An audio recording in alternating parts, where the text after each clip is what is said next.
What do you want, Brennan? This is my online poker time. I'm just going to come out and say it. I'm ready to take on the Catalina wine mixer. Ho, ho, slow down there, Speed Racer. I know what it entails, and I'm ready to nail it. I want it, okay? I want the Catalina wine mixer. Yo, yo. Hey, D-Man. Did you tell him what's up? I sure did. Hey. Hey, your brother wants a shot at the Catalina wine mixer. I'm ready. I'm walking tall. You think you're ready to run with the Bulls? I've been earning and burning, snapping necks and cashing checks. Screw it. Let's let him do it. No, it's a win-win for me. Because if you fuck up, Brennan, Yeah. I get to fire your ass. But if you pull it off, I look like a genius to the board. Okay? I get it.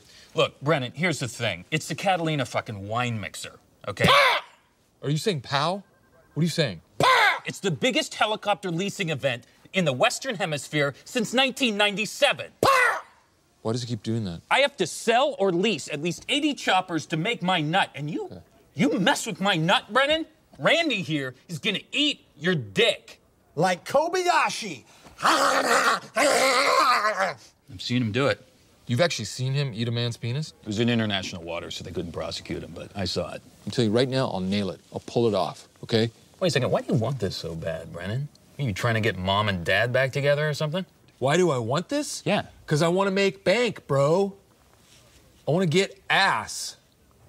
I want to drive a Range Rover. Okay, well, you better, Brennan. This is a fucking Catalina wine mixer. Sadistic Penguin Studios presents Yumper and Svo at the Show podcast with Tom Yumper Garcia. Have you paid your dues, Jack? Yes, sir. The check is in the mail. And Justin Svo Svoboda. What, so I gotta sit here and eat dessert alone like I'm fucking Steven Glansberg? It's almost time, so grab a drink. Get your popcorn ready and get comfortable to hear two guys from Chicago talking movies. Welcome everyone to a live edition of Yumper and Svo at the Show, presented to you by Sadistic Penguin Studios. I'm one of your co-hosts, Tom Garcia, aka Yumper, and then my other co-host, Justin Svo Svoboda. How you doing, Mr. Svoboda?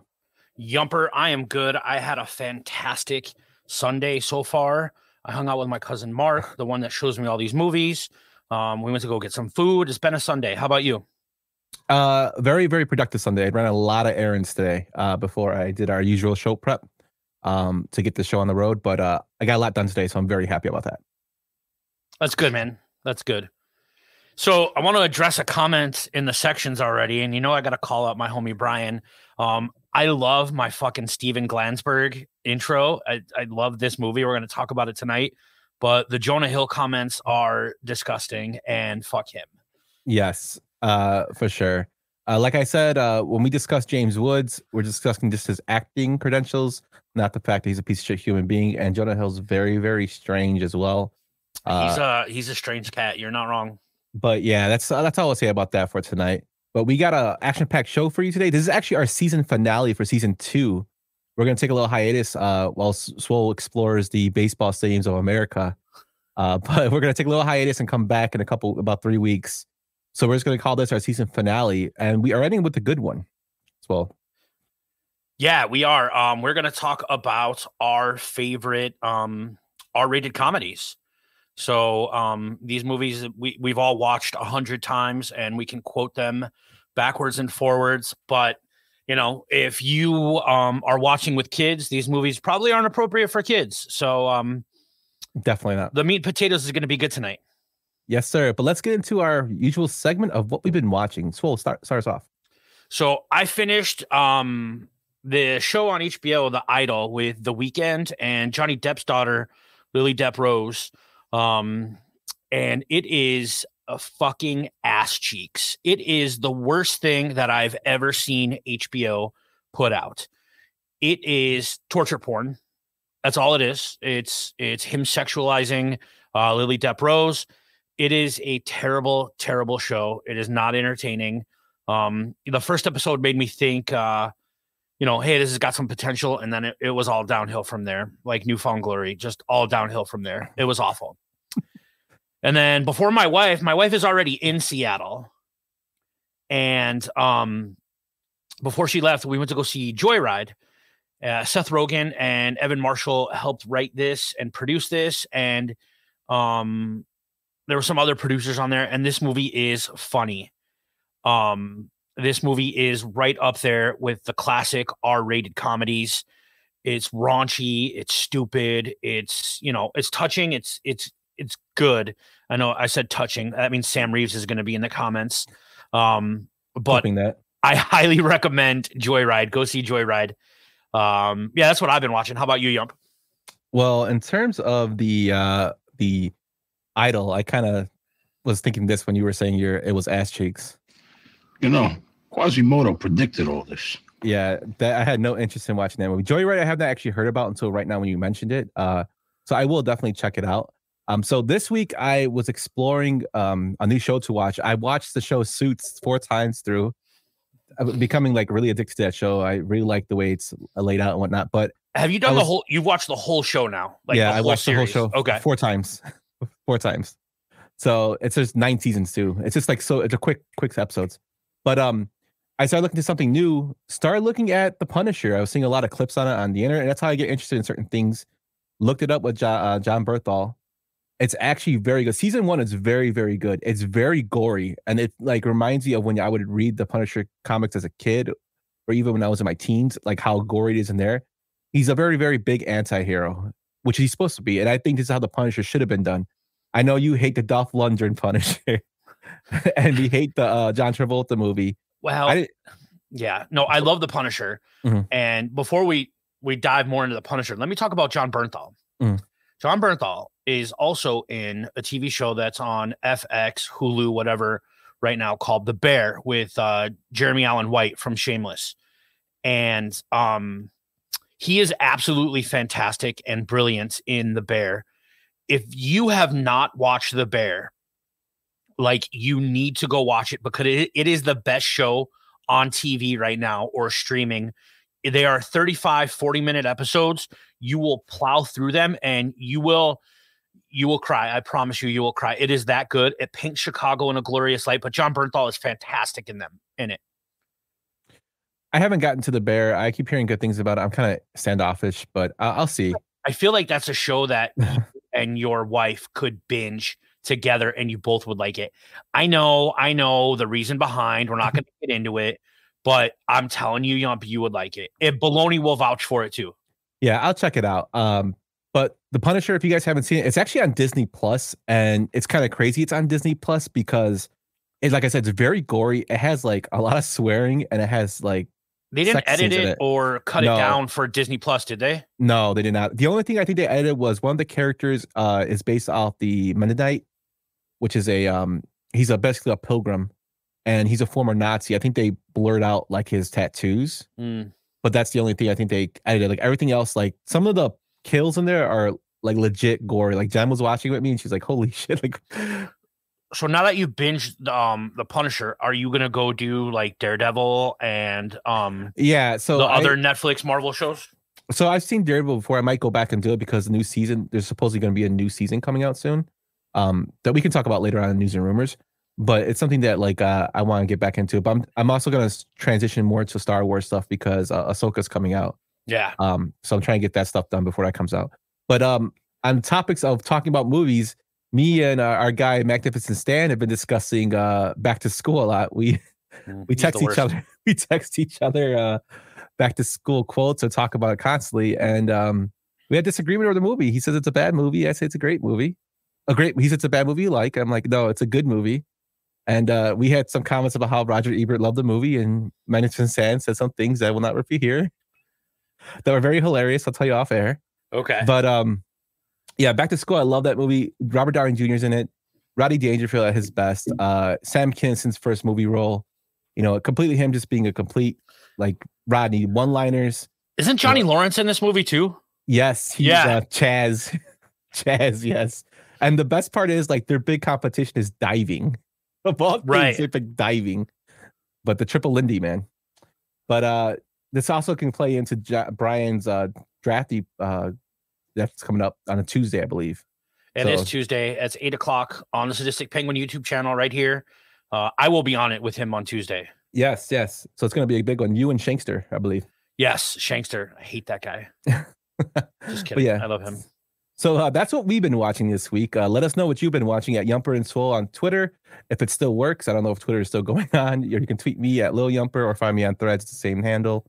I don't know. Are you on Threads, Svo? I haven't done Threads because it's basically just having a Facebook account. So I haven't done it. Yeah. So, I mean, I'm waiting for a Blue Sky invite.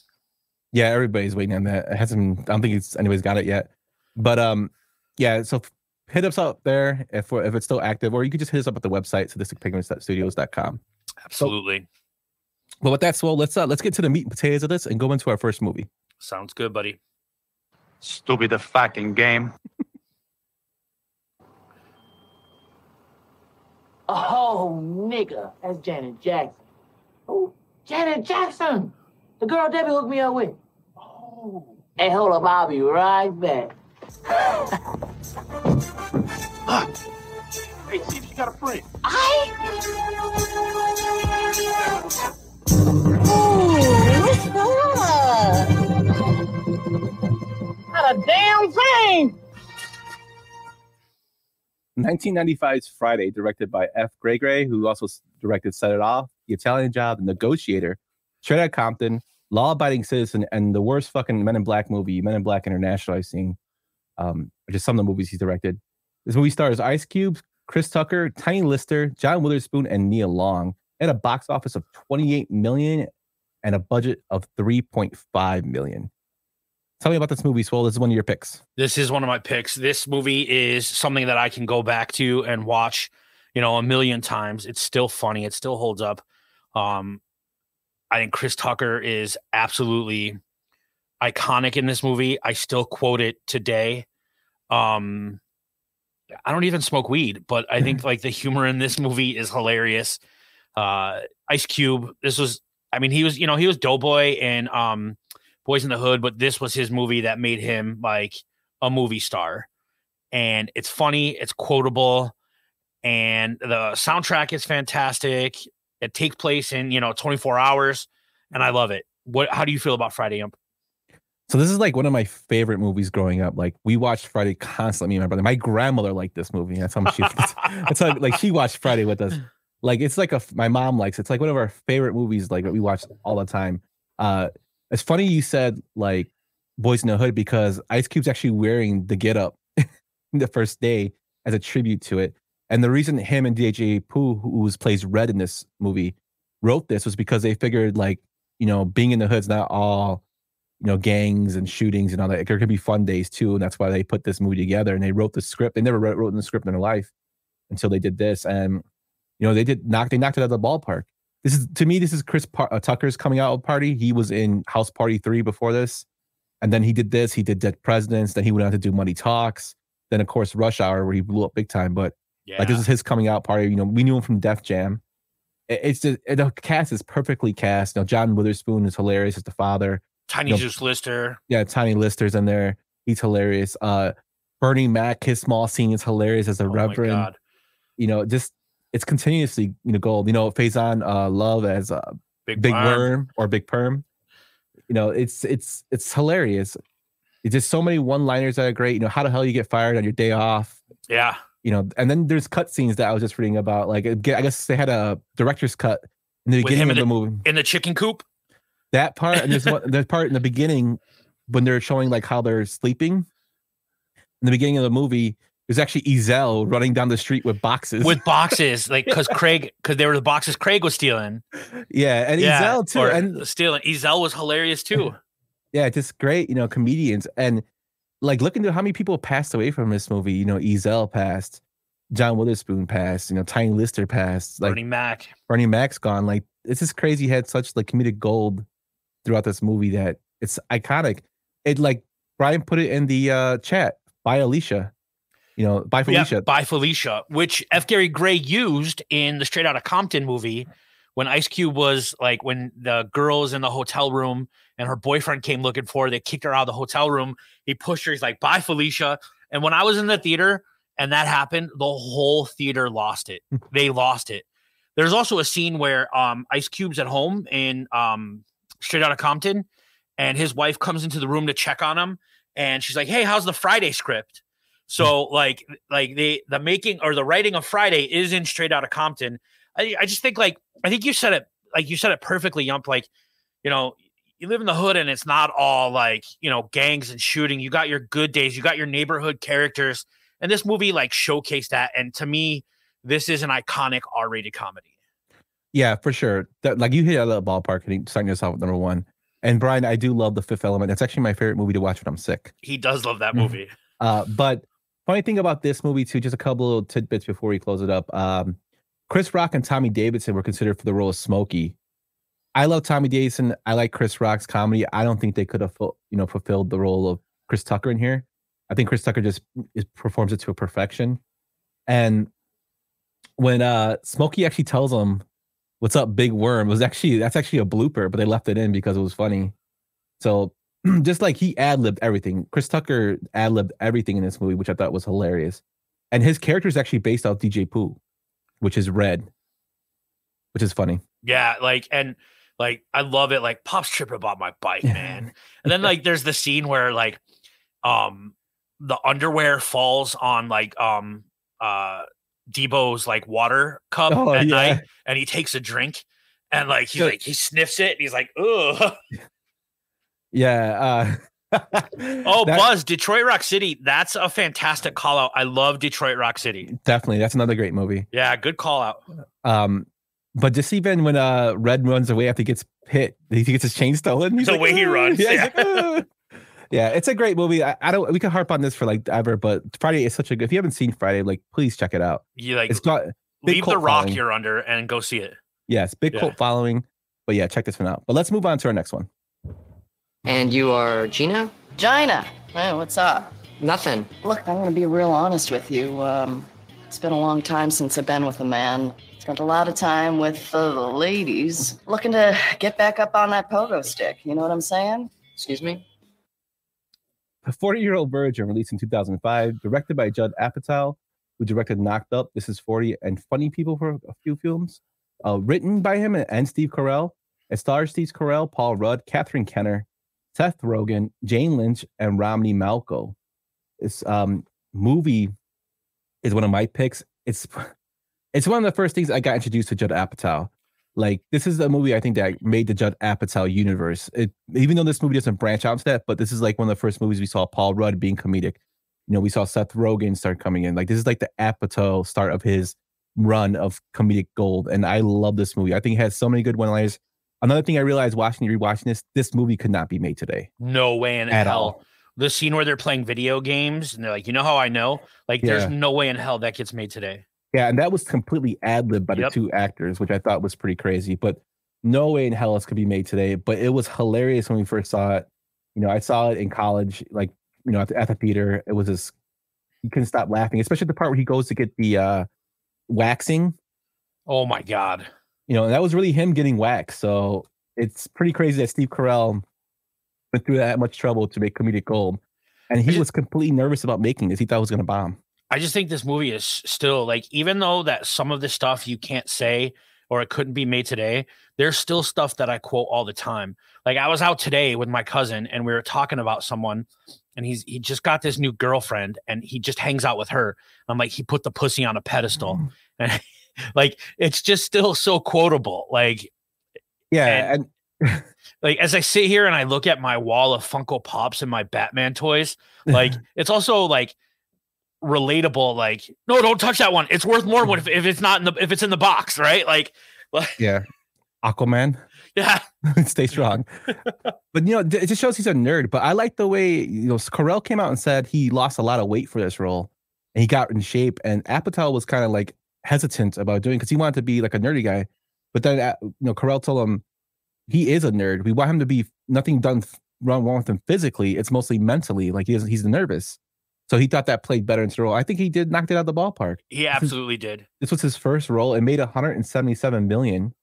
You know, which was big box office numbers then for a $26 million budget. Well, and an R-rated comedy, that's a massive amount of money. Yeah, it was put them things away. Yeah, the movie's great. And it's kind of funny that Catherine Kenner is starting to like, this is like her big thing in comedies. Like she appears in a couple other movies down the road, but like she was I remember her from Back to the Future 3. That's where right. I remember. As Doc Brown's like girl, right? Yeah, and now Yeah. she's like the hot, love interest in this movie, and then she's the hot mom in another. She's the hot grandma. You're a hot grandma. Yeah, and then she's in Elf too. She's the mom in Elf. No, that's Mary Steenburgen. Oh, Mary Steenburgen. That's sorry. Mary Steenburgen. Yeah. I get them mixed up. But yeah, this film also had the great comedic cast. Mindy Kaling's in it. Elizabeth Banks. Elizabeth Banks. I hope you got a big trunk because I'm gonna put my bike in it. Yeah, Jane Lynch is hilarious. She is as the boss. The poker game, like the poker game in the Circuit City, like after hours. Yes. Like, Andy, have you ever felt a real tit? Yeah, it felt like a bag of sand. That's what Toby just for now. Well, one of my favorite parts is when he's arguing with the Middle Eastern guy, and he goes, "I'll fuck you up." He's like, "I will take the blade from my boot, and I cannot put it back until blood has been shed." Until it tasted the blood. That part is hilarious. And then the other, like, "Are you still gonna cover my shift on Friday?" "Yeah, I got you." He's like, "If I could keep half this commission." Yeah. But the crazy part is the guy his other friend, the other Middle Eastern guy who says, "I know you guys are hugging so softly." That guy actually killed somebody. Like, he killed his girlfriend. He's doing life in prison. That's crazy. Yeah, I read that today. I'm like, that's crazy. The guy that couldn't put his blade away until blood has been shed was also the boss in Zack and Miri Make a Porno. Yeah. And he's like, "You were playing the baseball?" He's like, "Can I have Black Friday off?" He's like, "Oh, you asked me because I'm the black man?" Yeah, this movie is great. Of course, it really is. Jonah Hill's in it. The dance scene at the end of The Age of Aquarius, like, that movie, it's such a classic movie. It really is. The speed dating scene from the sound clip you played. Yeah. It's just he talks about Amy. I love Amy. We used to watch Harry Porker. It's like we shared one heartbeat. Yeah. Then he gets like really drunk and it's like, "Hey, Amy, you remember this?" Remember this ass? Yeah, when he's drunk at the selling the TV. He's like, "If you play Michael Bolton one more time, I will fucking kill myself." If I have to hear Yamo be there one more time, I'm gonna Yamo kill myself. Yeah, this movie there's so many quotable things to say, but like I said, it's not a movie that cannot be made today. And it was only made 18 years ago. So that's crazy. It's iconic though. Yeah, definitely iconic. But let's move on to our next one, my friend. It's like at the end of the day, I'm choosing between Lila and all the other women in the world. You've barely nailed any of the other women in the world. You haven't crushed more than 3 pussies since you broke off with Jody. Dad, what is this obsession with pussy crushing counting? I'm not comfortable with that term. Sorry. Snatch. Whatever. The Heartbreak Kid, released in 2007, directed by Peter and Bobby Farrelly, who also directed There Is Something About Mary, Kingpin, Dumb and Dumber, Me, Myself, and Irene, Fever Pitch, Osmosis Jones, Shallow Hal, and Stuck on You. The movie stars Ben Stiller, Michelle Monaghan, Jerry Stiller, Malin Ackerman, and Carlos Mencia. The movie had a budget of $30 million and a box office of $128 million. So, well, tell me about The Heartbreak Kid. So I could have, honestly, Yump, I could have went down the list and just did Judd Apatow movie. But I wanted to go for my list, like some stuff that was a little bit underrated.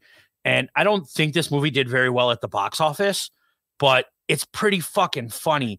Ben Stiller meets this girl, Malin Ackerman, and he's like, he doesn't want her to move away when they fall in love. So he just marries her like 2 weeks later. And he realized she's annoying as shit. He can't stand her. And he meets this other girl while they're on their honeymoon and he falls for her. And like he tries to keep things separate. Carlos Mencia is really funny in it. Screw off. I'm kidding. Yeah. Jerry Stiller is fucking hilarious. R.I.P. There's a scene where Jerry calls Ben on his honeymoon and he's in a hot tub in Vegas with this older lady. And this older lady's cans are massive. And they just float to the top. And she's like, "Hey, hon, I'm hanging out with your dad." And it was just, she meant about the Keno table. Yeah. It's just a funny, underrated, R-rated comedy that I really, really like. So when I first saw this movie, I didn't like it at first. I know it's a remake of like the 70s version. I think 72. Yeah. But I rewatched it again because I think at the time, like, since it's made by the same people that directed Something About Mary, I thought they were trying to go by something about Mary. And I just took that context out and rewatched it. And Jerry Stiller's dad, I mean, Ben Stiller's dad, Jerry Stiller, is just, the highlight of this movie. He is hilarious. Hilarious. Like, he does not get enough recognition for how funny he is. Like Seinfeld, he was great. Kings of Queens, he was great. Arthur in Kings of Queens is one of the most underrated TV characters of all time. No, by far. He's extremely funny. And, this movie didn't make money, so it made $128 million off a $30 million budget. Oh, okay. I thought the story was I can understand the story, but when I got to towards the end, I'm like, what the hell is it was so random. Like he's homeless trying to cross the border because he loses his passport. Yeah. Like kind of racist. Definitely. Right. A little bit racist. Couldn't get made today. But up until that point, the movie is it's actually pretty funny. Yeah. It had a lot of good one-liners in it. And most of them were by Jerry Stiller, which is, crushing the pea. Well, and Rob Corddry is in it too. Yes, he's very good as well. There's a scene where they're at a wedding of Ben Stiller's ex-girlfriend, and she's like, hey, I had to kiss a few frogs to meet my prince. And Rob Corddry looks up and looks at Ben Stiller. He goes, ha! And he points at him like Nelson Muntz. Yeah, it has little comedic time. It's definitely underrated. I would recommend it. If you haven't seen it, and give it a watch. Like I said, I didn't like it at first, and I rewatched it, and I grown to like it. It's a really good pick. And yes, Brian, King of Queens is definitely underrated. I loved it. But let's move on to our next one, my friend. You got here? No, I just sat down. I'm just getting started. It's delicious, though. Thank you. I'll just go fuck myself. Sorry, what? Mahalo.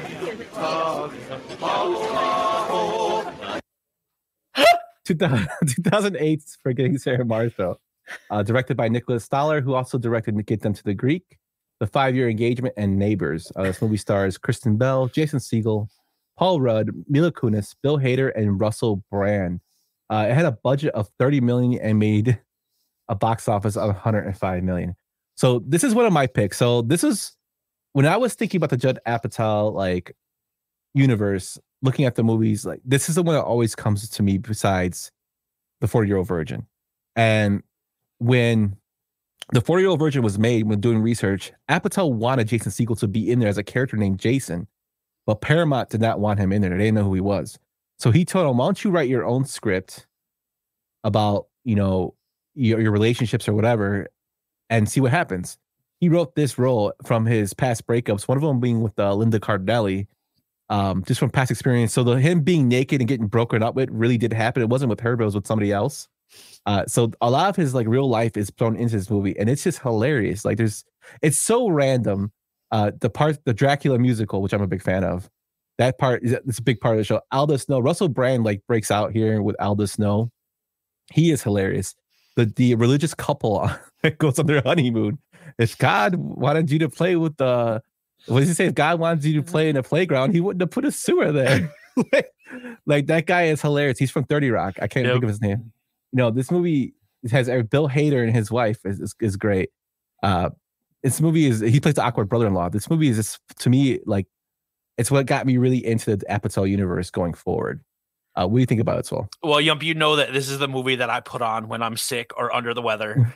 This movie always makes me feel better. I quote it every day. People at work, they hate when they tell me no on something. Like, hey man, can you bring me up an iPhone? And they're like, no, I can't right now. And I'll just go fuck myself. Right. I quote it every day with everybody. You know that. I say it to you all the time. I'll just go fuck myself. Jonah Hill's character is hilarious in this movie. He's an obsessed, music fan that loves, Infant Sorrow and All This Snow. And he sneaks him his demo tape, and he brings him a cake. I just think this movie is so perfect, and it makes me want to go to Hawaii. Mila Kunis is fantastic, and she's just a smoke show in this movie. The Dracula puppet show is hilarious. I can't say good enough things about this movie. I love anything Judd Apatow because I am an OG fan of Freaks and Geeks. Freaks and Geeks is top 5 favorite TV shows of all time. Spoiler alert for something maybe coming up. Freaks and Geeks, the whole cast is in this is in every Apatow movie. Judd Apatow did 2 TV shows before he did these movies. He did Freaks and Geeks, and then he did a show called Undeclared with who's the kid in Undeclared? He was also in Goon. Why am I having a brain fart? Sean William Scott? Not Sean William Scott. He was in This Is the End. I'm having a brain fart. Jay Baruchel. Jay Baruchel. Yeah. Who, by the way, hates Jonah Hill in real life. That beef in This Is the End is real. Versus Jonah Hill is real. He hates Jonah Hill in real life. Maybe he read one of his texts. Maybe they shared a therapist. Oh my God. I like anything with any of the Apatow universe in it. Linda Cardinelli, Jay Baruchel. Charlie Hunnam before Sons of Anarchy was in Undeclared. Yeah. That I love the fact you bring that up because that's why I said Apatow wanted sequel to be in 40-Year-Old Virgin. They wouldn't let him be in it, so he made this. And just the fact he wrote it from personal experiences cracked me up. And the fact that going forward, Jason Segel was actually in the Muppets movie, so it makes sense with the Dracula musical. You go back to that. I love the inside the like the fourth wall of the TV show within the movie. Yeah, that Kristen Bell's scene of the crime. Yeah, scene of the crime with what's his name, William Baldwin, when he just has horrible one-liners. Talk about a stiff. Yeah, and then he plays the ominous music in the background. But it's definitely a classic. Another movie that can't be made today. Definitely can't be made today. Not at all. Fun fact: the producers of the Muppets all draft. Yeah, you're totally right, Sam. That's why it's funny that they had the Dracula musical and then eventually branched out to him being in the Muppet Show. There's a line in Forgetting Sarah Marshall where he's like, Sarah Marshall's my ex-girlfriend. He's like, I know you've told everybody. It's like The Sopranos. It's over. Get over it. Yeah, and he's like, are those happy tissues or sad tissues or happy tissues? He's like, I think I'm gonna need a minute. It's like, stop crying. He's like, well, you look like a big baby. Yeah, this movie is great. It's perfect. If you haven't seen it, definitely check it out. Like, these movies, they've been out for a while, but like they're so good. Like, you can watch them. This will definitely crack you up just from like the hilarity of the scenes. Yeah. The part where he gets broken up naked is so ridiculous. I remember watching He's like, I've got something for you. Yeah. The part when she's talking about when he wouldn't change his clothes for months. And there's a part where he has a fucking staff watching Lord of the Rings screaming, thou shalt not pass. And he's like, oh, because they're Costco sweatpants, it's a big deal. But if they were Sean John, it would be okay. Yeah, definitely a classic. I love this movie. It was really hard to pick my list, and this is why I went with this one for being one of my favorites. But you ready to move on to the next one, my friend? Yeah, let's do it. Get that shit. Fuck you, Ronnie. Fuck you. Fuck you. Fuck you. Fuck you. Fuck you. Fuck you. Fuck you. Fuck you, Ronnie. Fuck you. Fuck you, Ronnie. Fuck you, Saddam Hussein of Iraq. Fuck you. Fuck you. 2009's Observe and Report, written and directed by Jody Hill, who did Eastbound and Down, The Roadie, The Foot First Way, and The Righteous Gemstones. He actually directed 11 episodes of that. This stars Seth Rogen, Anna Faris, Ray Liotta, and Michael Pena. This movie had a box office of $24 million on an $18 million budget. Swole, this is another one of your picks. Tell me about Observe and Report. This movie is so fucked up. This movie is jacked up. It is an R-rated comedy, but it is a dark comedy because it goes places that you are not expecting. I think the person that steals this movie is Michael Pena. Michael Pena is hilarious.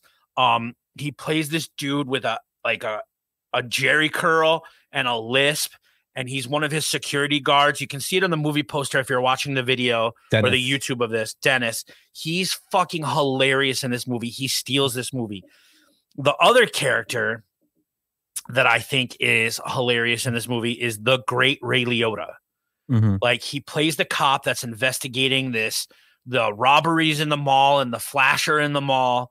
And he just butts head with Seth Rogen, who plays a bipolar, manic depressive security guard that wants to be a cop. And he can't be a cop because of his mental issues. You're right. Like, I got to watch what I say here. But this is a dark, dark comedy, and it is fantastic and slept on. Anna Faris is really, really funny in it. What's his name is in it too? Patton Oswalt is in this movie. It's really, really good. This is one of my sleeper underrated R-rated comedies. Yeah, so this movie is another underrated one that hasn't really gotten a lot of traction in it. But the Michael Pena character in here reminds me a lot of what he basically transitions to in the Ant-Man movies. Yes, as his buddy. Like, he just shows his comedic timing. Like, you see it sort of started in here. A great character. Seth Rogen, I think, is hilarious. Seth Rogen actually said he was too fat for this movie. He was having a lot of trouble breathing, so he actually, convinced him to lose weight because he was in New Mexico and the air is thinner there. So he was saying that this movie convinced him to lose weight, which without this movie, you wouldn't have a skinnier Seth Rogen, which I thought was pretty funny. One of my favorite scenes in this movie is when they get pissed off and they just go and beat the shit out of the skateboarder. Yeah, the skateboard kids are just going around. They play this music. They're just punching him in the face. I'm like, what the hell is going on? There's a scene where Ray Liotta and Seth Rogen are in the office and they're talking about whatever. And Seth Rogen goes, I know who did it. He goes, who? He goes, let me show you. And he brings him over to Aziz Ansari. Yeah. Aziz Ansari's rubbing lotion on this girl. And he's like, you want some bubbles for the bubble bath? And he goes, this guy, I got a fucking restraining order against this guy. And he's like, what do you have a restraining order? He's like, he told me I threatened to blow up the Chick-fil-A. And Aziz Ansari fucking dead face goes, why would I blow up the Chick-fil-A? It's fucking delicious, right? And it's just fucking, it's the one line, the timing is fantastic. And then, like, when did this come out? 2009? Yep. Like, it ends really, really dark.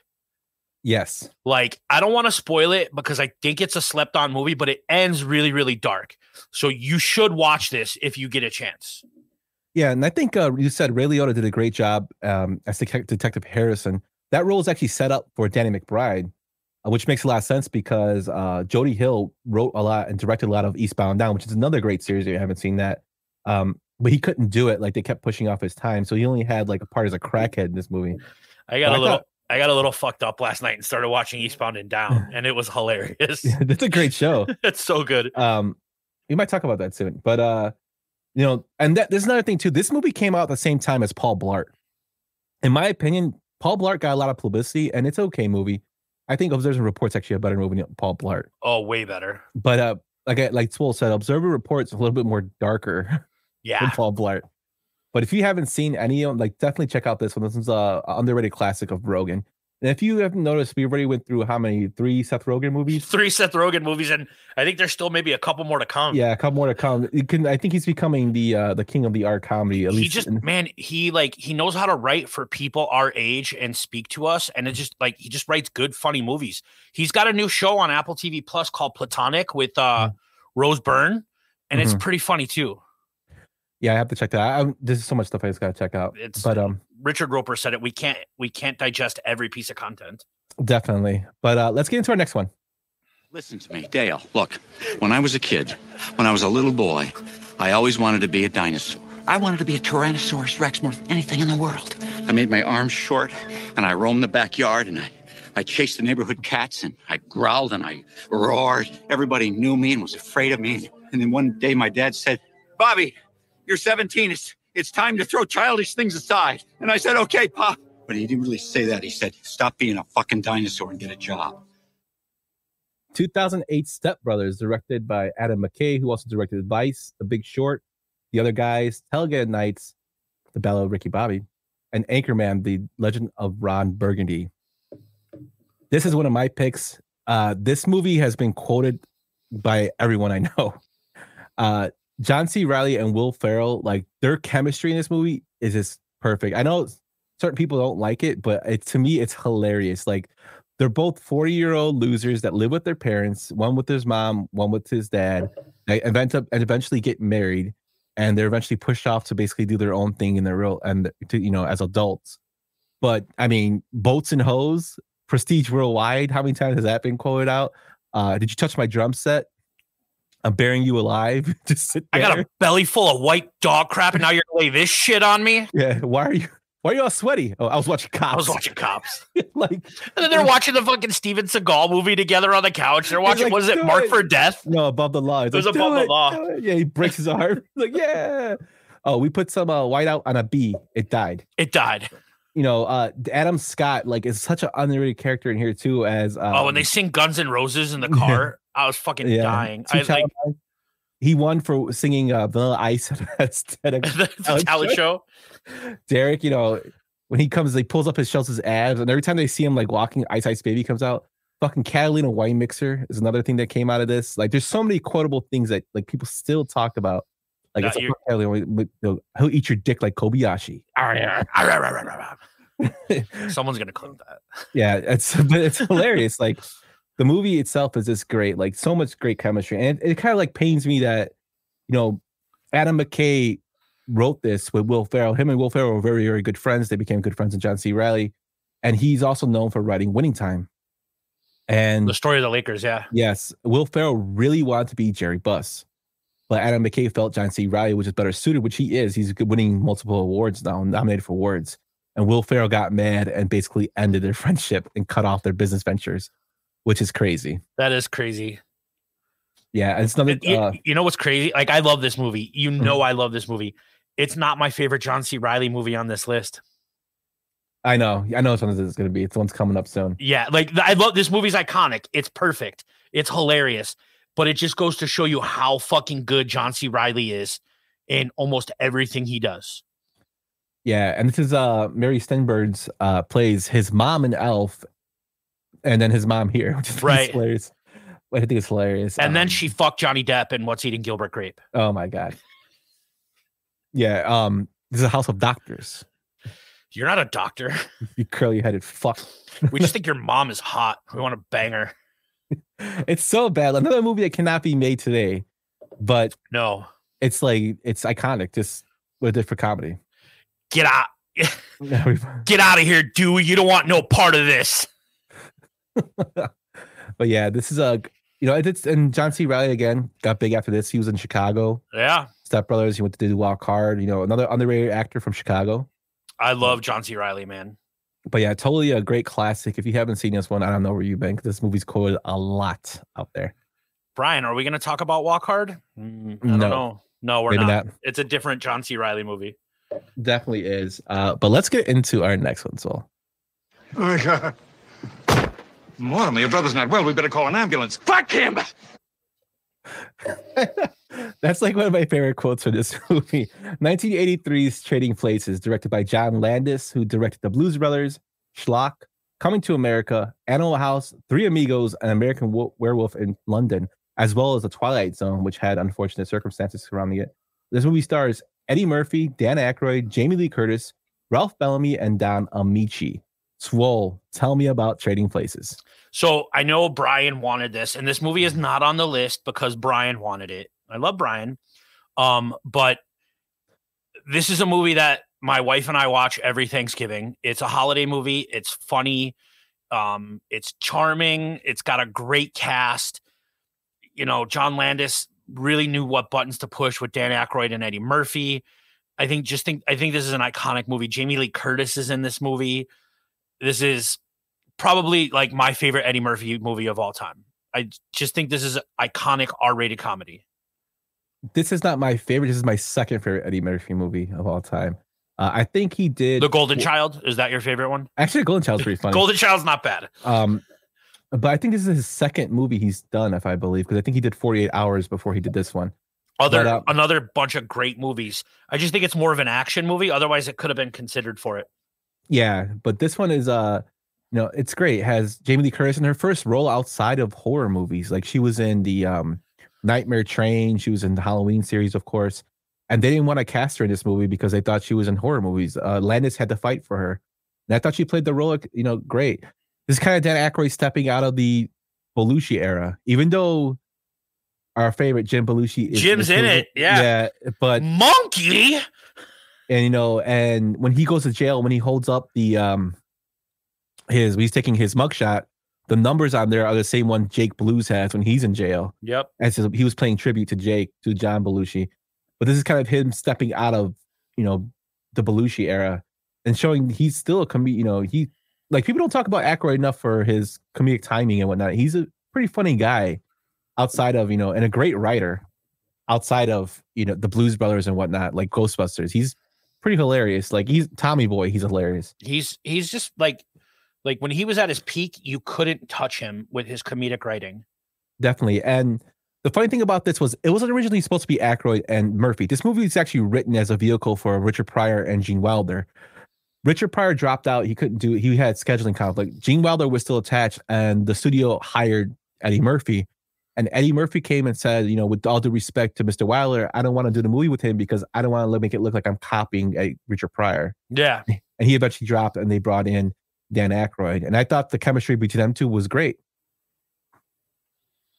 Driving Miss Daisy is pretty terrific. Another one that he's awesome in is My Girl, right? Like he's the dad in My Girl, and he's just really good. Like he's just a pretty good actor in general. I'm a big Dan Aykroyd fan. Yeah, for sure. He's hilarious. In other roles besides Raymond Stantz. Yeah.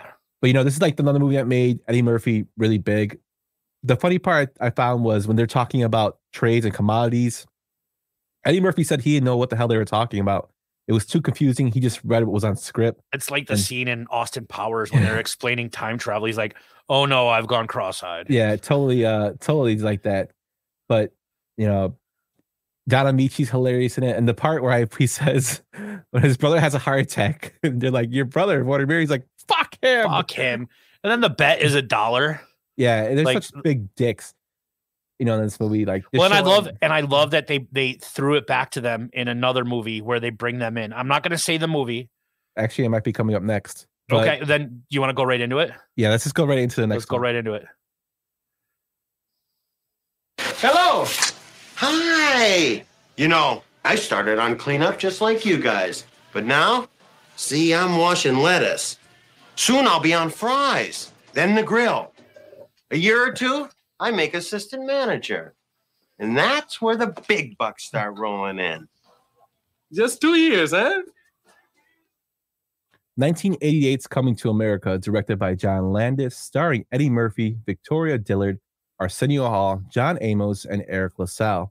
The movie had a budget of $30 million and a box office of $288 million. So this is one of my picks. This is my favorite Eddie Murphy movie of all time. This is one of the first Eddie Murphy movies I saw besides 48 Hours. And comedically, this is my favorite one with him because it's just so fucking hilarious. He plays so many roles in this movie. Randy Watkins. He plays the Jewish guy at the barbershop, as well as the guy who cuts the hair. Yep. What kind of treatment you using, boy? You know, he's just great in this movie as somebody a foreigner from out of town who's just very, very gullible. One of my favorite parts of the movie, I didn't include it here because I had to play tribute to Louis, but when he's like, "Hello, New York," and they're like, "Fuck you," and he's like, "Yes, fuck you too." Like that part's hilarious. You know, just the whole chemistry between him and Arsenio Hall is great. When they go looking for the wife in the clubs, is funny. Just like really, really good stuff. And I love the fact that James Earl Jones is in this with I forget what's her name. I can't think of her name, but she's actually James Earl Jones and the Queen in this movie are Queen Elle and Maggie Sinclair. They actually play the mother and father in The Lion King. Yeah, they play Mufasa and Sarami. Sarami, yeah. Meg Sinclair. But you know, F. Gray's in this movie.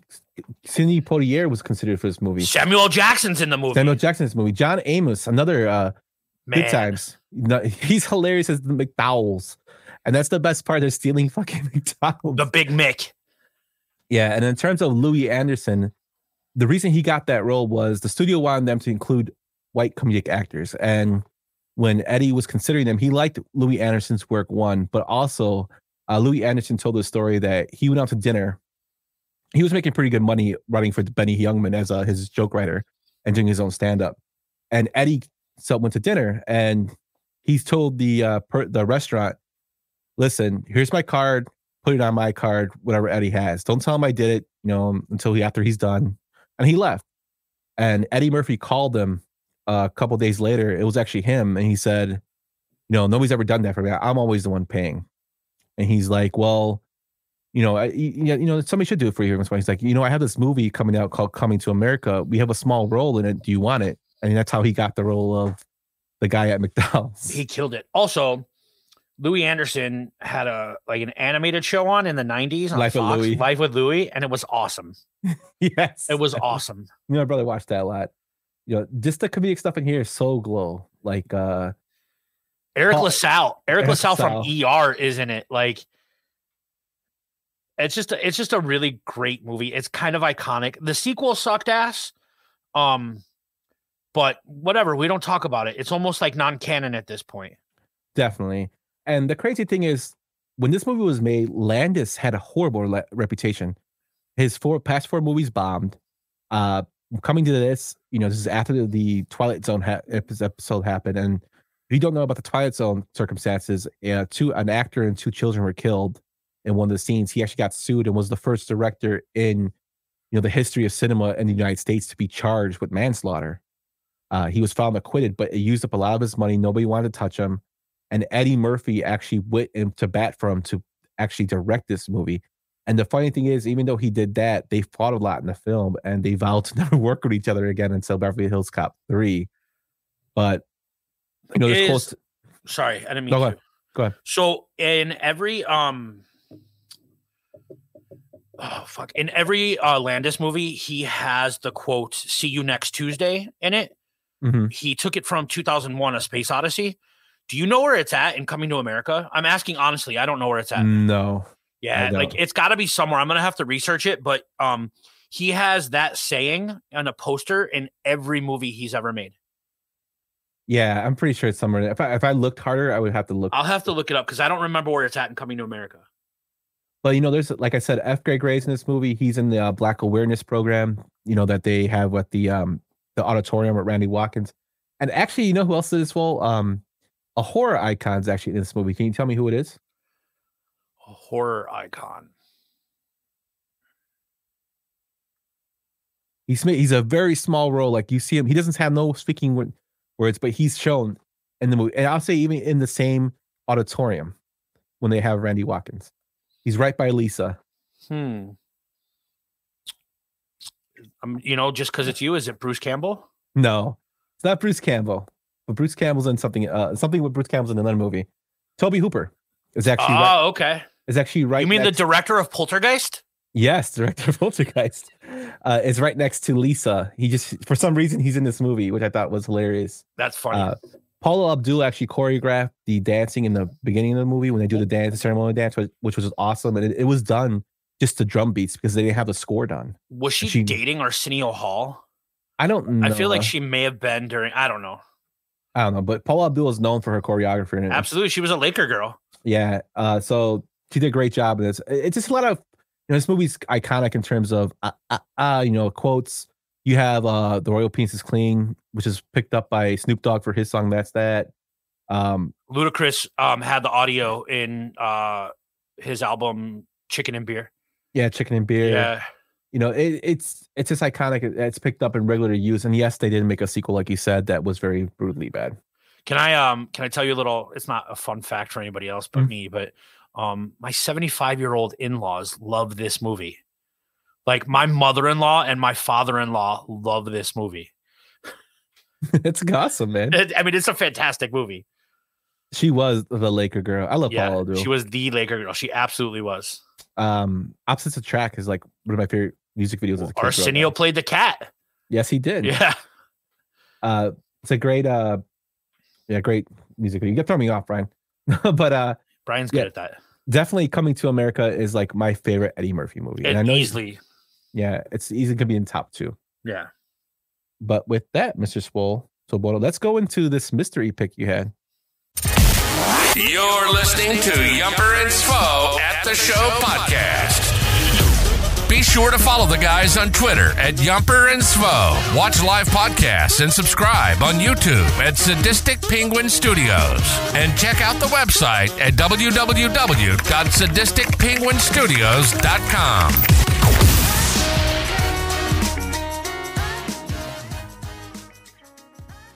So I just did the whole check-in rigmarole, and I'm on my way to my room. Have you seen the pool yet? Yeah, it's incredible. There's like palm trees and stuff. The whole place smells like chlorine. It's like I'm in Barbados or somewhere. Oh, here we are. Mi casa, Junior Suite. Hang on a second here. Figure out how this deal works. He's like a stinking credit card. What is it? Tim? There's an Afro-American man standing in my room. What's he doing? He's smiling at me. 2011 Cedar Rapids, directed by Miguel Arteta, who also directed Youth in Revolt, The Good Girl, and Duck Butter. This movie stars Egg Helms, John C. Reilly, Anne Heche, Stephen Root, Kurtwood Smith, and Isaiah Whitlock Jr. This movie had a budget of $10 million and a box office of $7 million. So, Swole, I have, to be honest with you, until you told me about this, I never heard of it. So this movie is just a movie that I discovered like through a buddy. You know, it was released at Sundance, and the cast is really good. Ed Helms is the main character. John C. Reilly is probably my favorite role of John C. Reilly ever in this movie. Sigourney Weaver is like the older MILF, not the old MILF, but the older woman. She's a total MILF. He's this naive insurance salesman from small town in Iowa. Cedar Rapids is what he calls it, right? And they go to this insurance seminar, and it all takes place at this insurance seminar over the weekend. And it is truly an underrated gem. John C. Reilly plays this loud, abrasive, like just jerk. And then Isaiah Whitlock is in this movie, and we all know him from The Wire, right? Shit. And he drops that line in this movie. He's like, and he plays like the whitest black guy, and he's like, I've been known to enjoy the HBO series The Wire, and he's like, they're like, say the line, he's like, shit.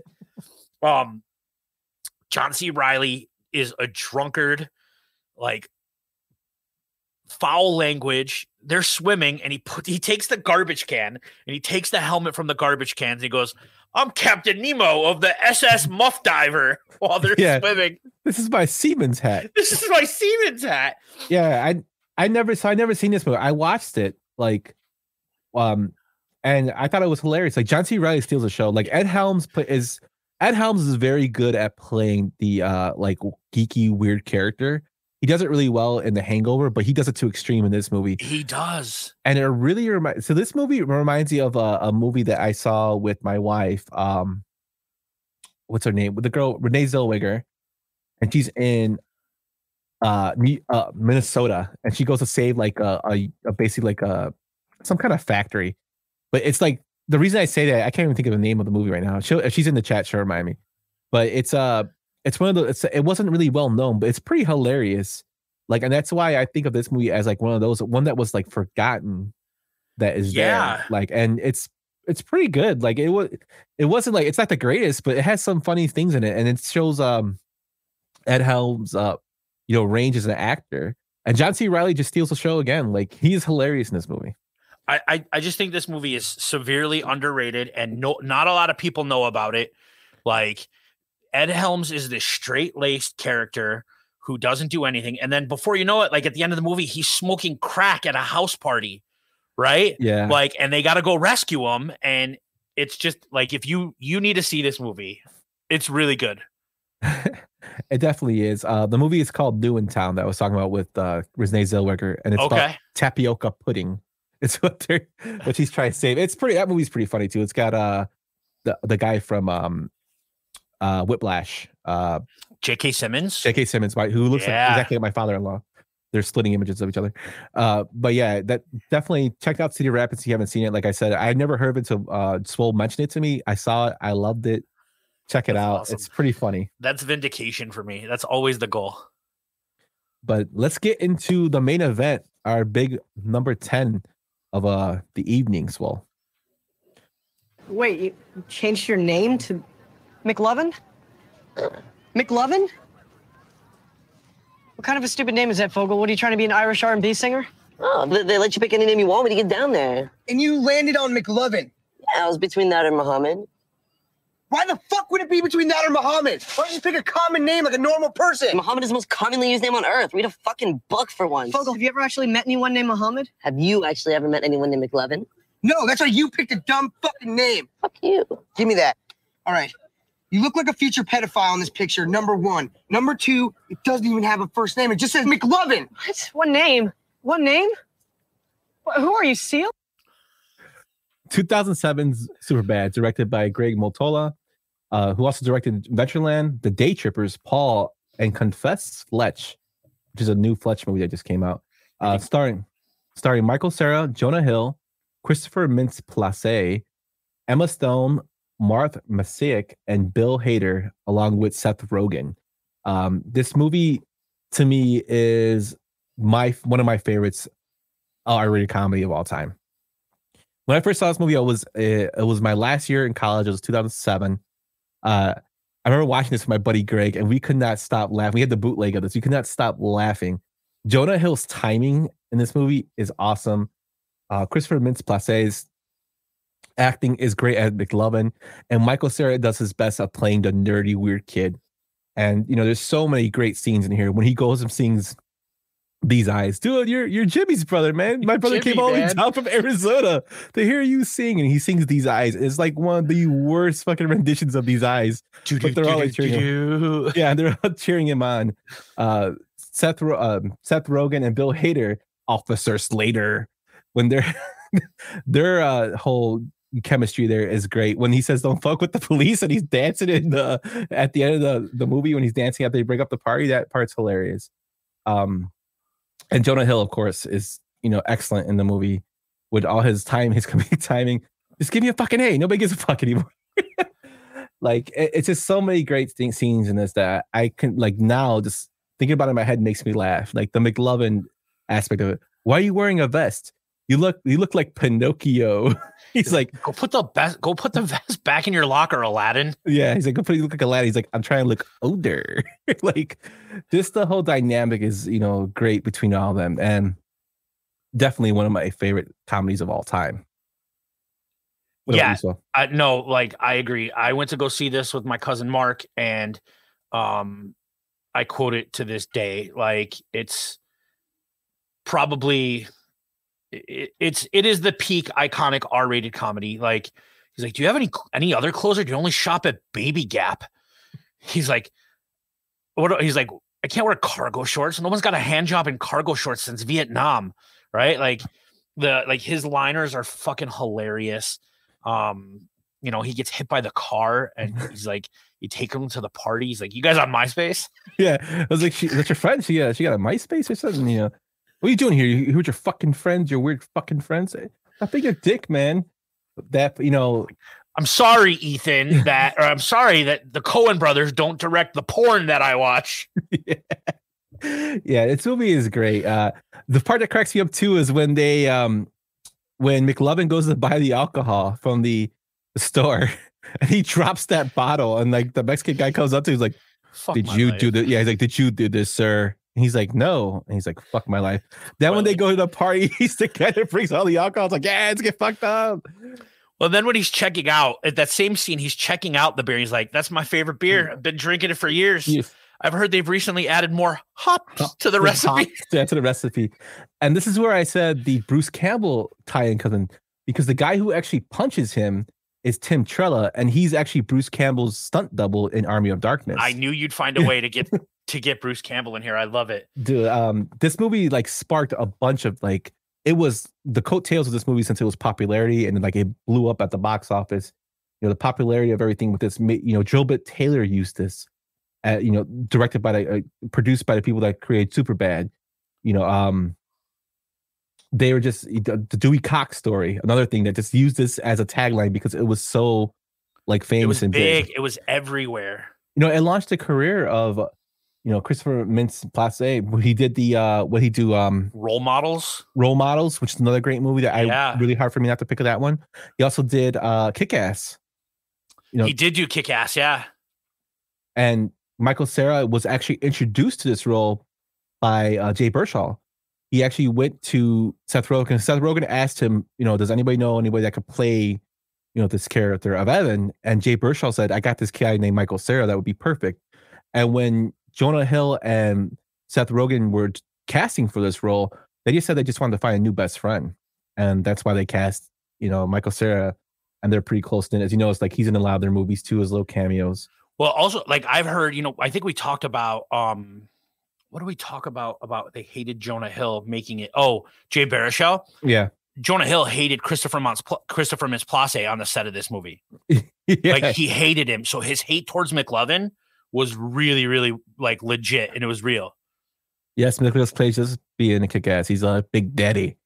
That's so perfect. They hate each other, and like it comes out like it comes out naturally. I'm gonna rip your fucking face off and put it over mine. First of all, you don't have the hands or the precision to pull off a procedure like that. Yeah, just the whole dirtiness of that cracks me up. And this movie was written by Evan Goldberg and Seth Rogen when they were still in their teenagers. Yeah. They wanted to direct it. And this is the movie they wrote. And I think it's kind of cool coming around that they made it big to where they can direct what kind of movie they want. And they made a fucking masterpiece. I also think Seth Rogen's dad is in it when they're like running from the cops and they cut through the backyard. Yeah, he's the guy with the bat. He's the guy with the bat that comes out in his underwear and he chases him. Yeah. It's fucking hilarious. Yeah. And to tie it into Batman's, Michael Cera, Emma Stone, Christopher Mintz-Plasse, and Jonah Hill all had something to do with superheroes. Emma Stone was Spider-Man's girlfriend. Hill is the voice of Green Lantern in the Lego movies. Christopher Mintz-Plasse is the enemy Red Mist, as I said, in Kick-Ass. And Michael Cera is the voice of Robin in the Lego Batman movie. He's also in Scott Pilgrim versus the World. Oh my God, I love that movie. I have, dude, that's like if we ever talk about underrated movies, that has to be one of my favorite like movies of all time. I fucking love Scott Pilgrim versus the World. The soundtrack is awesome. I actually have it on vinyl. That's how much I love that movie. I love that movie. I saw that movie, and the first time I saw that movie was when I worked at the jail. I saw that movie on a double feature. I snuck in. I paid to go see The Town, and then I snuck in to see Scott Pilgrim versus the World. Definitely a great movie. You haven't seen that one, but Superbad. There's not really, we could go on about it. I don't want to drag on because it'll just be us rambling about it. Yeah, it's such a great movie. It's the perfect R-rated comedy, and I absolutely love it. And I know we mentioned that when we did the 80s movies and then we did some of the 90s movies, that we always want to end like those teen movies at the peak with Superbad. That was like our pinnacle of those movies. It really is. We're both in 100% agreement on that. Yeah. So if you haven't seen it, I definitely will recommend checking it out. So Swole, we went through 10 movies, 5 each from us. Are there any movies that we left off that you can be an honorable mention? Yeah, I think we've mentioned a couple of them. I think Role Models can be an honorable mention. I think This Is the End is another honorable mention. That movie's hilarious. I think Knocked Up kind of kicked off a lot of these R-rated comedies. Once again, Apatow. Also, we touched upon it in our Adam Sandler episode, but Adam Sandler did a movie called That's My Boy. Yeah. Which was his only R-rated comedy, and it's fucked up and it's hilarious. I think that's probably it for me. What about you? So I have 2 movies. One of them being an Apatow movie, which is Funny People, and that is with Adam Sandler and Seth Rogen. And Leslie Mann. And to me, it's funny. It's a different aspect of Sandler playing a comedian that's dying of cancer, and he basically hires Seth Rogen to write jokes for him. Yeah. It's got a lot of great comedic timing in there. Eric Bana's in there. Also some it pulls on your heartstrings a little bit. I like that movie a lot. It's an R-rated comedy. The reason I didn't pick it was because it's a little more sentimental than it is more comedy. It's like a dramedy. Yeah, I agree with that. And then my second one is my second favorite Jason Segel movie, and that is I Love You, Man. Oh, it's so good. Paul Rudd, I think Paul Rudd is so great in buddy comedies. Like he got his big break, I think, in Clueless, and then he kind of messed around with, like, it was horrible in the Halloween movie. No, I know him from Halloween, Curse of Michael Myers. Yeah, but he was in Clueless. He was. But then he started getting in the comedy movies when he was at The 40-Year-Old Virgin, and then it went to Knocked Up. He was in there with Leslie Mann. Then he actually did This Is 40. This Is 40, which is another great movie, another R-rated classic that builds upon the Apatow universe. Melissa McCarthy. I have really high nipples. If you two don't shut the fuck up, I'm gonna jackhammer your ass. I'm gonna drag my legs out and kick the shit out of you. That movie's great. Zombieland's another one. Road Trip, Clerks, Euro Trip. Those are all great. Slackers. Oh yeah, another movie that definitely cannot be made. Another Jason Segel movie that cannot be made. And The Goat. I'm surprised I didn't put it on this list. Honestly, I'm a little mad at myself now that I think about it. Dazed and Confused. Dazed and Confused, another one too. But see, Dazed and Confused, I think it has comedy, but like it's a dramedy. It's more, Matt. now. But yeah, those are like movies that we couldn't really, it's just a big list. Could have been too long. We didn't want to do a 2-hour episode. Yeah, any of these movies could have been on that list. But if you guys have movies that we have not picked, I know here, Don, Cool Ethan, man, Cool Ethan, his Jason Schwartzman's whole role in that movie. There's actually a video on YouTube of Cool Ethan's highlights, and it's done to "I'm a Loser, Baby" by Beck. Nice, and it's hilarious. Like, was Saving Silverman rated R? I don't know because I didn't because look. like that movie's fucking hilarious. And if there's an R-rated version of it, like that should be on this list too as a underappreciated. Yeah, Saving Silverman was PG-13. Yeah, that's another funny movie, but that's not so R-rated. funny. But yeah, the movies that we mentioned, the hair. I still can't get over the hair down Slackers, but yeah, definitely Slackers is another one. And a lot, like I said, a lot of these movies cannot be made today. There's no way in hell. So it'll be interesting if we're just doing this 10 years down the road, and we look back at what the movies are made then, comparing them to what we saw. How different would it be? That'd be something nice to do. So if whoever's out there, if we fall off, make sure you guys do an episode like that. But that's our list. If you guys have a list, let us know at Yumper and Svo on Twitter. Again, if it's still working, or hit us up on Facebook at Sadistic Penguin Studios or at sadisticpenguinstudios.com, our website. The do-over with I've never seen that, Sam. I heard bad things about that. I can't tell if Sam is serious or not. Like, I really like Sam. But like, I can't tell if he's serious or not right now. That's the problem with his humor. I can't tell when he's fucking with me. It's king ass. It is king ass. I'm still waiting for a Yumper and Svo invite on the ass I'm podcast. I'm going on Thursday. Oh, that's nice. I'm going on with the ass cast on Thursday, but I'll announce all that stuff on after.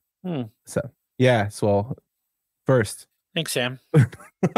Let's get into our new segment that Mr. Swoboda's thought of, News and Rumors. So Mr. Swoboda, take it away. Oh, look at that little graphic. That's nice, Yump. I didn't know that you did that. So this new segment, we just want to talk about stuff that we're hearing in the movie industry, and anything that you want to talk about. So tweet us like news and rumors that you might want us to talk about on our next episode when we come back, and we'll go over it. So the first thing I got, Yump, is there's a lot of Deadpool 3 rumors coming out right now. And I don't know how you feel about Deadpool, but the rumor is that Ben Affleck, Jennifer Garner have been spotted on set to reprise their role as Daredevil and Elektra. Is it too much? And second part, is there a comic book movie character that you'd like to see come back in a future installment of a comic book movie? So, Sam, we're going to address this comment in a little bit. First of all, I don't think it's for Deadpool. I don't think it's too much because Deadpool is supposed to be silly. Yes.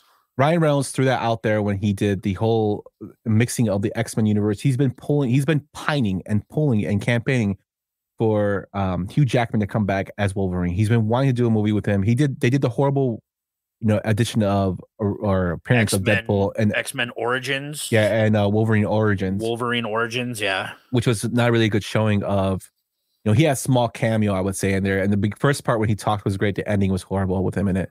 He wanted to reprise that character, and I think he found his niche when he did Deadpool. He loves this character, and he's very protective over. He does great dialogue with it, and I think adding them in there's just going to make it funny for comedic timing because he kind of makes fun of the superhero universe as is. That's what the character of Deadpool is. It breaks the fourth wall. Yeah, and makes fun of things coming trends. And right now, the common trend we talked about is the multiverse. And hopefully they make fun of it with those characters coming back. So I have no issue with it for this particular movie. For this particular movie, I'm okay with it. Now, in terms of like The Flash, it's a different story, but no, I'm okay with it. Also, I hear that Deadpool 3 is a road trip comedy with Logan and Wolverine and Deadpool on a road trip. That sounds fantastic. Definitely. And I think it's going to, I'm really, maybe we should do that as like a Penguin event, or me and you and the other guys go out. Yeah, we could definitely do that. Go to it, like.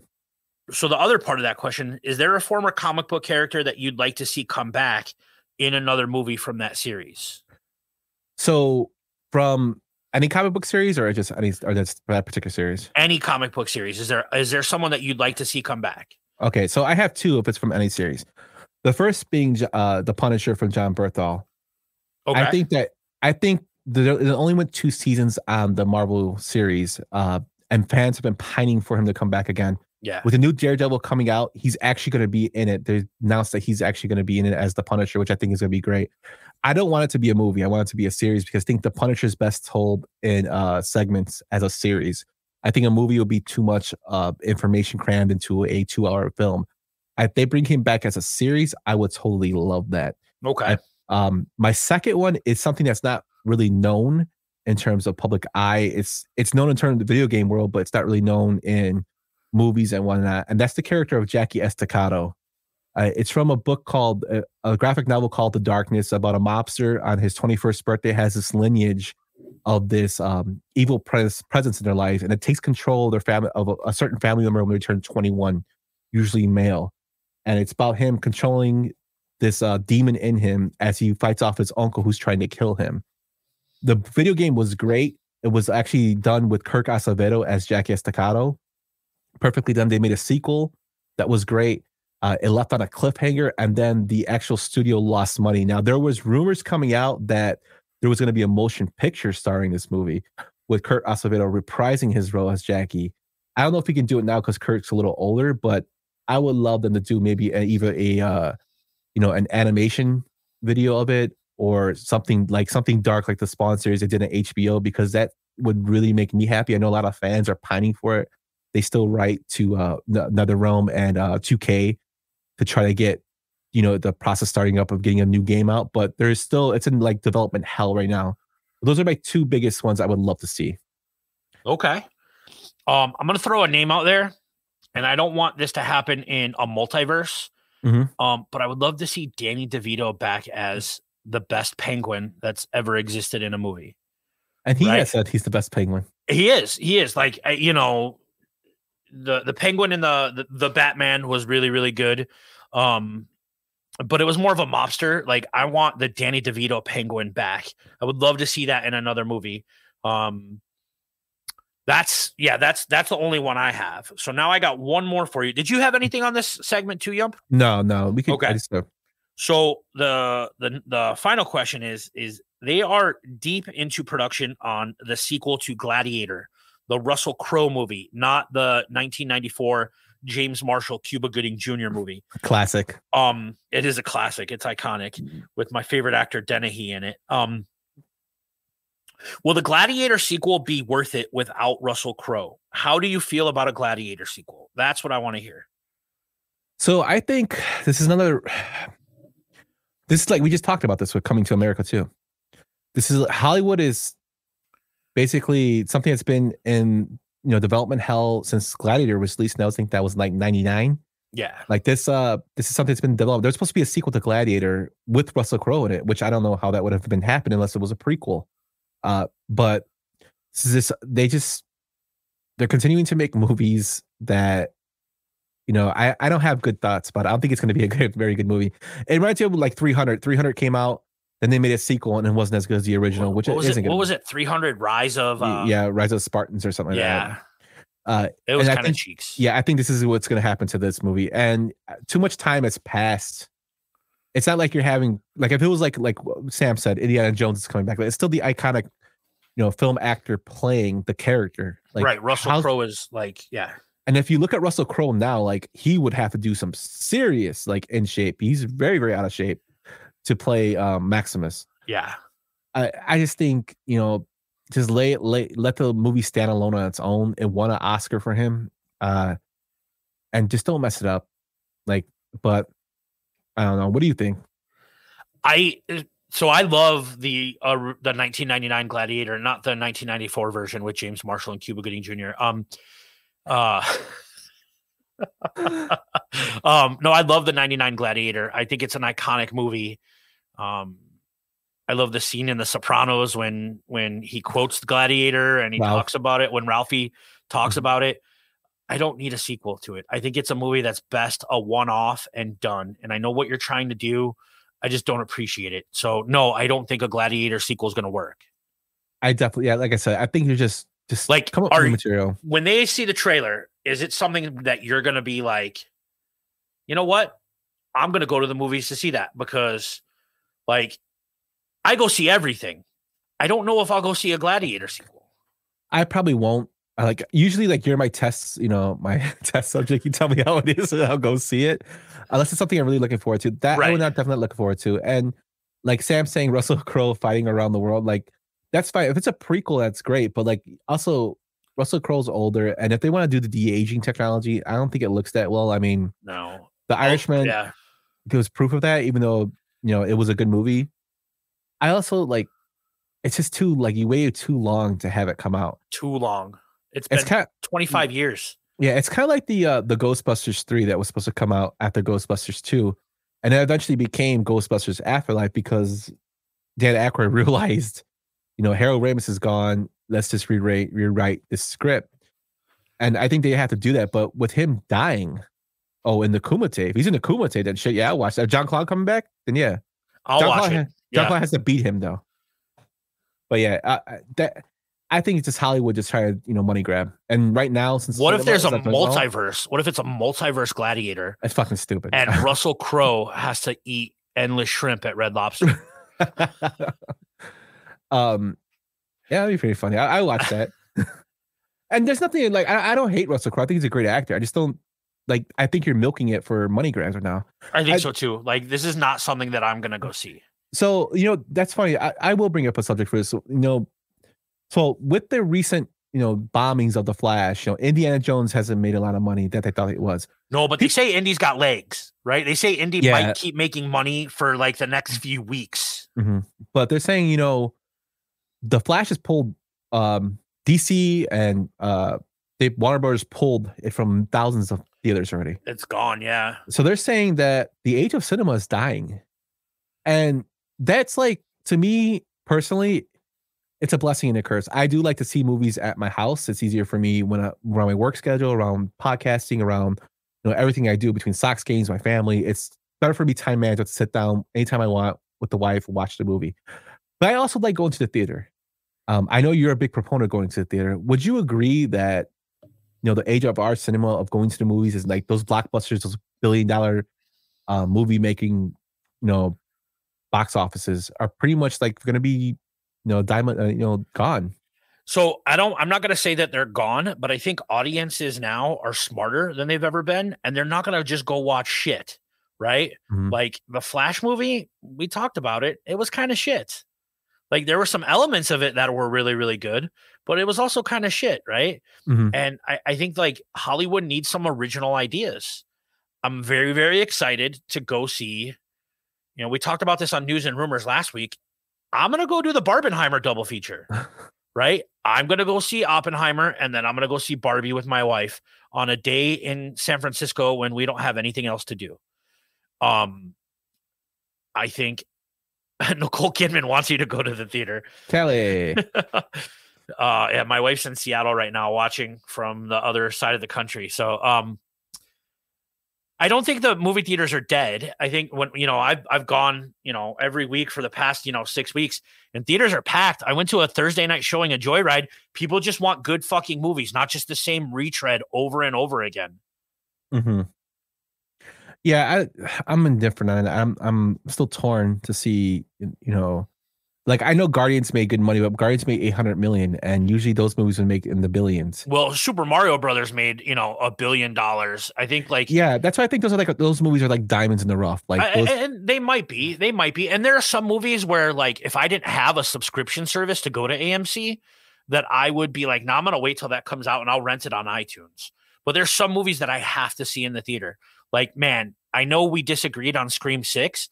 But Scream 6 was packed the night I went into the theater, and it made good money in there, and people enjoyed seeing that thing in the theater. Yeah, it was packed night as well. It's just like people don't want to see shit anymore. Audiences aren't dumb. People are dumb, but audiences want to see new shit. Yeah, it's just we have to just see what's going to happen. It's just we're in a strange time. Streaming services are big now. Movies are being released on stream now. Yeah. Well, and they come out, and then 2 weeks later, they're on Peacock, or they're on Apple TV, or they're on whatever. Like, yeah, the new streaming services are basically the direct-to-video. Yeah. It makes me think about, the new Mortal Kombat that's probably going to come out in next year. Are they going to release it as a day one on HBO Max? Or wasn't it day one HBO Max when it came out here? Mm-hmm. Like if you look in and I check the iTunes store every day, like The Blackening, that was a comedy that just came out a couple weeks ago, is already out for you to rent. Like you can rent it on iTunes right now for $20. Insidious, The Last Key, the Red Door is available to pre. All this stuff is available to pre-order. Now there are certain movies that I think you should probably just send right to theater. Like what was this Teenage Kraken movie that just came out? Like it's a kids movie, man. Send it right to Disney Plus or send it right to whatever. But I don't know. Like it makes me sad when things like that are actually like a conversation. But no, I think you're right. The $1 billion movies might be a diamond in the rough, but I don't think the movie theaters are going anywhere. Yeah, hopefully not, because they're good experiences. And there's something that I want to take, my kid to have experience. Yeah. The drive-in was something like Brian said, Barbara Heimer, the drive-in. To be honest with you, I didn't want to go see Barbara. I don't want to see Barbie. But if Barbara Heimer was playing at a drive-in that was still open, I would definitely be down with that, because that experience is fucking great. I got news for you, because it is in McHenry, and you should go with Brian. It's McHenry. Who cares, man? Like, go meet up at Brian's house, pack a cooler, and go to a double feature with all four of you guys. All right, Brian, if you do that, you got to drive, though. Look at that. Look at that, Brian. I got you. I only see bad movies in theaters. Yeah, I've seen a lot of them too, Sam. But that is our news and rumors. So if you guys have any news and rumors that come out, tweet at us. We'll definitely be going back and forth with you on Twitter or any of our social medias that you can connect to us with. Also, leave a comment on the YouTube for anything that comes on. I check those daily. So that's our new segment. If you guys still like this, let us know. Hit us up and give us a little feedback on it. But with that, we're going to go into our coming soon. And Swole kind of hinted about this, which we're going to be doing a little, switch it up. This is the end of our second season. We're going to start our third season, which I thought is crazy that we did 3 seasons already, 2 seasons going into our third. We're going to switch up a little variety of Yumper and Swole, and we're going to start talking about some TV shows or series that we like. So we're going to give our 5 favorite series a piece in our next episode. So what do you think about that, Swole? I'm very excited for that. I think that we're going to pick 5, and then we're all going to talk about one series in particular at the very end. You're tearing me apart, Brian. You're tearing me apart, Lisa. Tommy Wiseau. He actually took a couple pictures to Joker, so I should send that to you. Do you know that The Room is available to pre-order now for the first time ever? Yes. You never have been able to own it except if you ordered it right from Tommy Wiseau's website. But now it is available to pre-order, and I think I'm going to buy it. So I will buy that movie. I won't watch it.